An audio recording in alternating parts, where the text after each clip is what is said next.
in the first of the second semester seminars on solutions to Europe's critical issues.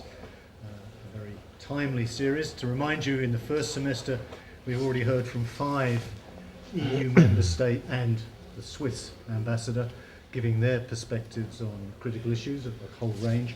And we're delighted here to start the second semester to have Michalis Rokas, who's the head of the EU delegation to New Zealand, based in Wellington.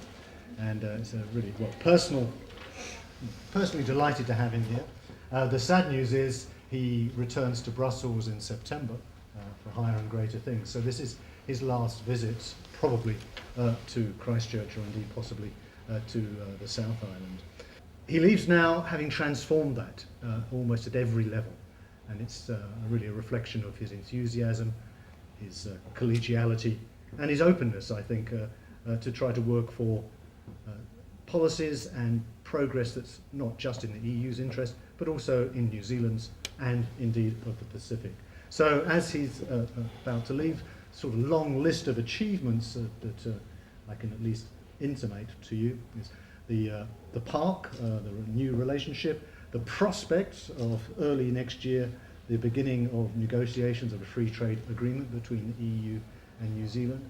Very importantly, the New Zealand EU Pacific Energy Initiative, which I think he may say a little bit about, but it's a very exciting initiative for Pacific development between New Zealand and the EU. And he really has raised the profile of the EU delegation in a cross-party sense in Wellington.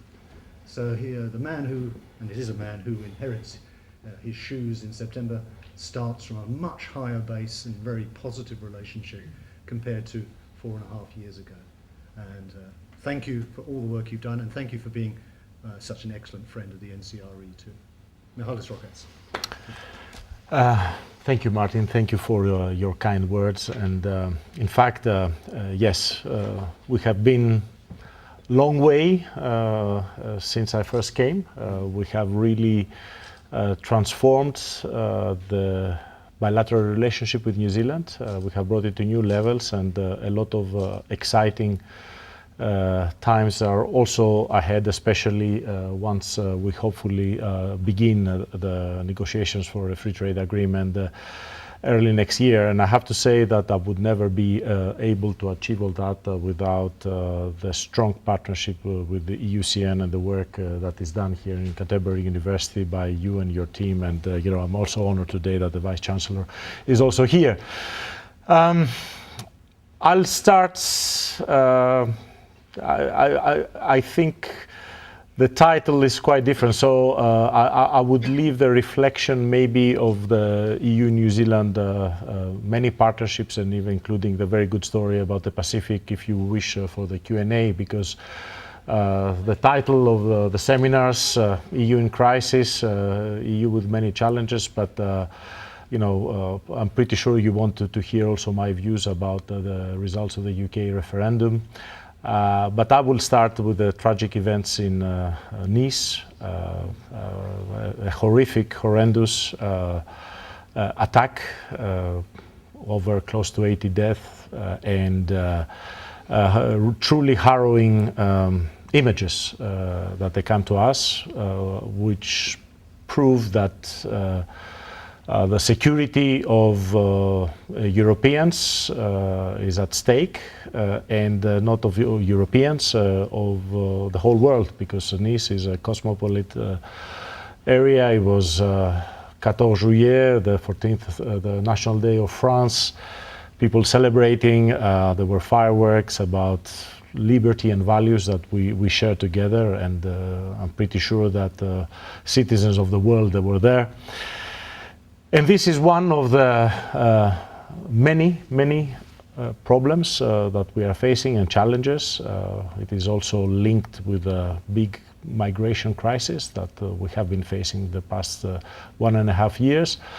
So it is critical times for the EU, but I think for the whole world.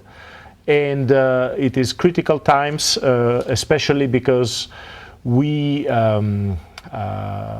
need when we face these situations and we have to deal with very delicate issues, because fight against terrorism touches upon core sovereignty issues for all nations.